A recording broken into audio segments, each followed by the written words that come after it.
Hello everyone and welcome to session 3 of the Global Black Feminist Reading Circle. My name is Randie Henderson and I am one of the Black Feminist Reading Circle members of this online group. This session runs from January 20th until June 2nd and includes 2 week-long breaks. Our democratically selected reading material is Harriet A. Washington's book, Medical Apartheid, The Dark History of Medical Experimentation on Black Americans from Colonial Times to the Present. Our book group meets each Tuesday evening from 6:30 to 8 on the Google Plus Hangouts on Air platform. You may find the Global Black Feminist Reader Circle on Google Plus, YouTube, and Facebook, and always feel free to join us in reading our story together.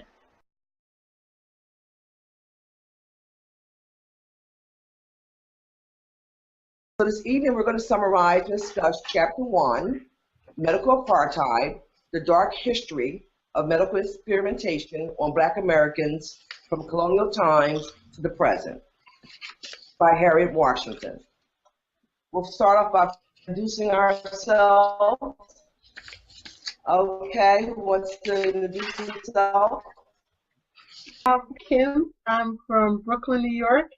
My name is Gorgette Moses, and I'm participating from Columbia, South Carolina, and I'm glad we're on Chapter 1. And I'm looking forward to it, our discussion tonight. Welcome to the Global Black Feminist Reading Circle. My name is Michelle Odom. I'm one of the co-hosts of the group, and I am located in New York City. I think if Venita is not able to come back in, then I will go ahead and moderate tonight's discussion. This is session 3, meaning it's our 3rd book that we're reading, and this session is running from January 20th through June 9th, 2015. Chapter 1, Southern Discomfort, Medical Exploitation on the Plantation. In Chapter 1, Southern Discomfort, Medical Exploitation on the Plantation, author Harriet A. Washington offers an overview of early medicine in the American South. She briefs readers on the beliefs, practices, and conditions in which doctors and African Americans encountered one another.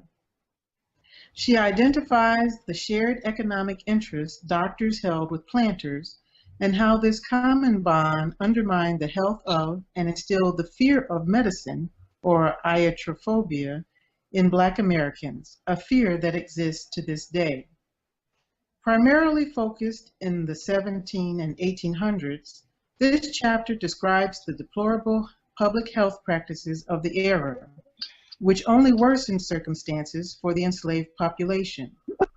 We also learn a bit about scientific racism, or the use of scientific techniques and hypotheses to support or justify the belief in racism, racial inferiority, or racial superiority, or alternatively, the practice of classifying individuals of different phenotypes into discrete races.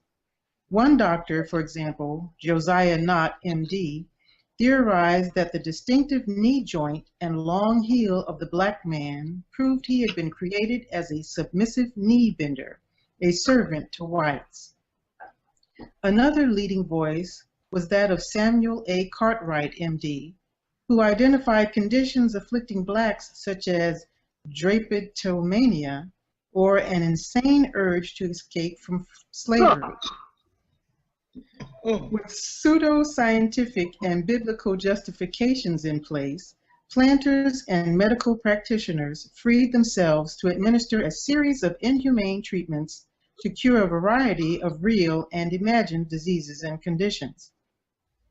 Fortunately, some enslaved people held on to African beliefs and practices which provided some relief for those who were ill, and often taught these skills to Western practitioners.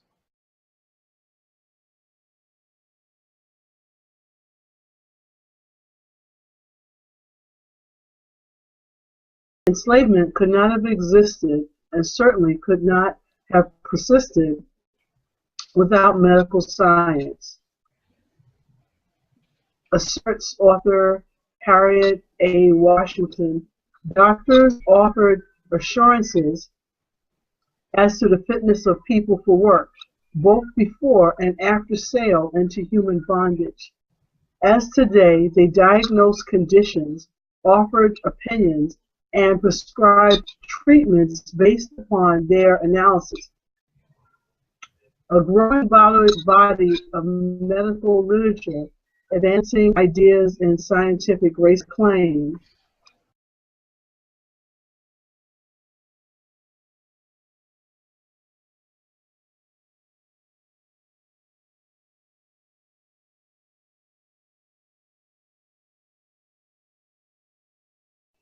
consider similarly labeling similarities between scientific labeling of black children and the current welfare to work system. In what ways have things changed, and in what ways have they stayed the same? Okay. Anybody? Wow, that's a good question. I'd have to say that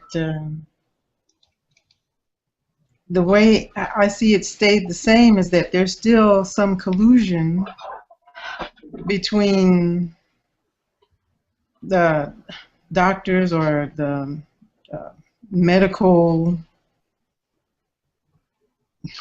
I would call it an entity, and the pharmaceutical companies and the legislators and media, and that's all driven by money.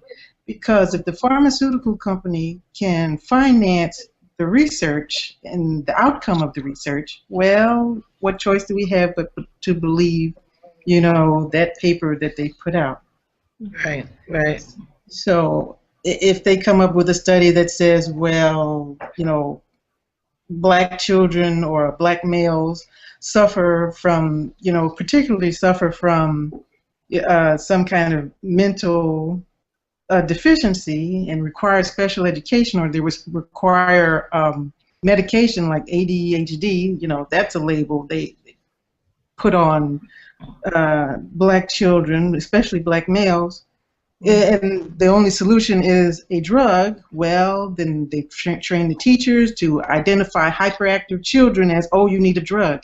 And then they take the power away from the parent, just like they take, and during this time here, she's writing in the book, they took the power away from, well, the slaves had no power in the first place, but what they could secretively, administer whatever to themselves. But even today, we don't really have that much power because our legislators are swayed by money.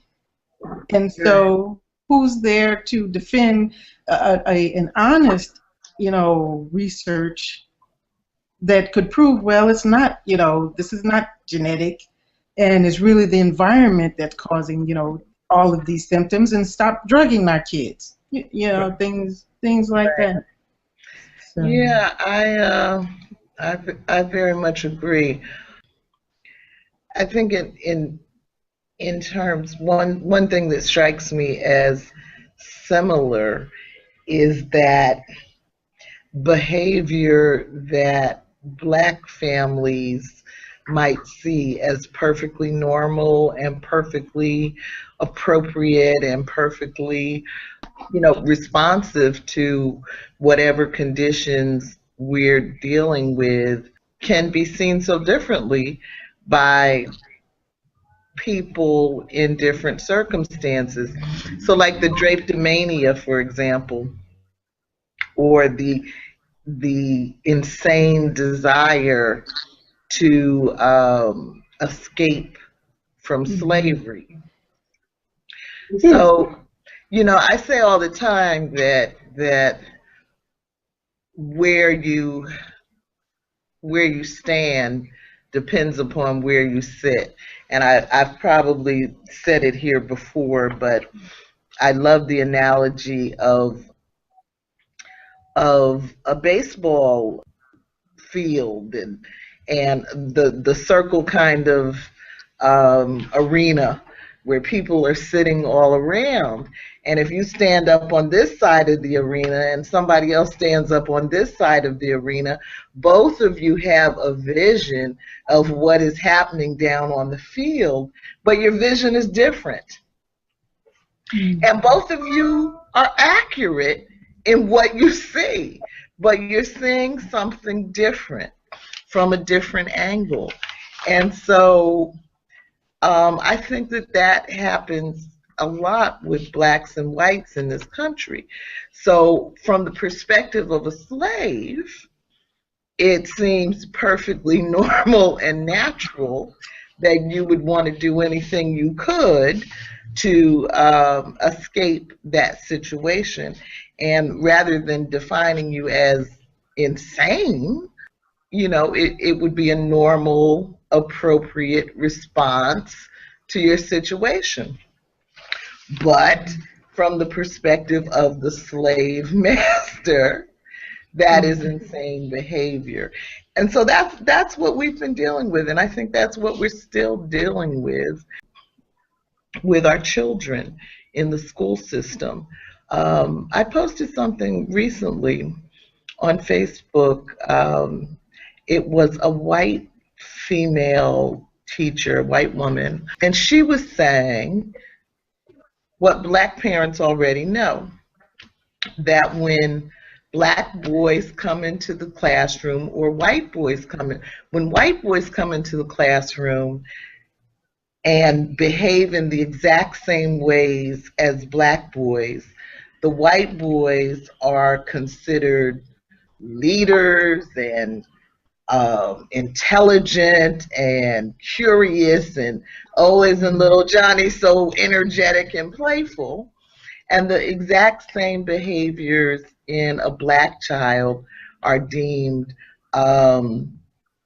you know, some kind of mental health problem for which you need to be medicated. And this was a white female teacher saying that this is what white women do.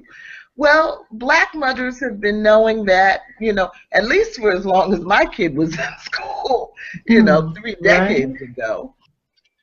But still, this is, you know, this is the kind of thing that we're dealing with. So I think that that is very much the same. If anything has changed, I think it's the labels, the names, you know. Instead of calling it Drapetomania, we call it ADHD. Right.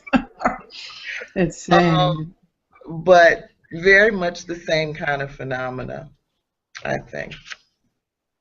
So, Kim, did you want to say anything on that one? I guess I think it's similar in terms of what's not being taught to black children in school. And so the goal is to build prisons.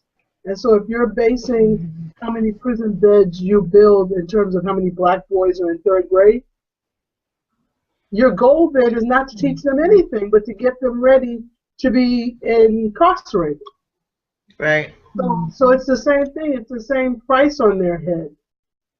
You know, right. So the goal is just not to teach them at all. And I think it's bigger for me than the labels. It's just that it's just the disparity in terms of what happens in one classroom versus another. And I love what you said in terms of it's where you sit. Because you could just not see it. You could just not see it. So that's my comment. Okay.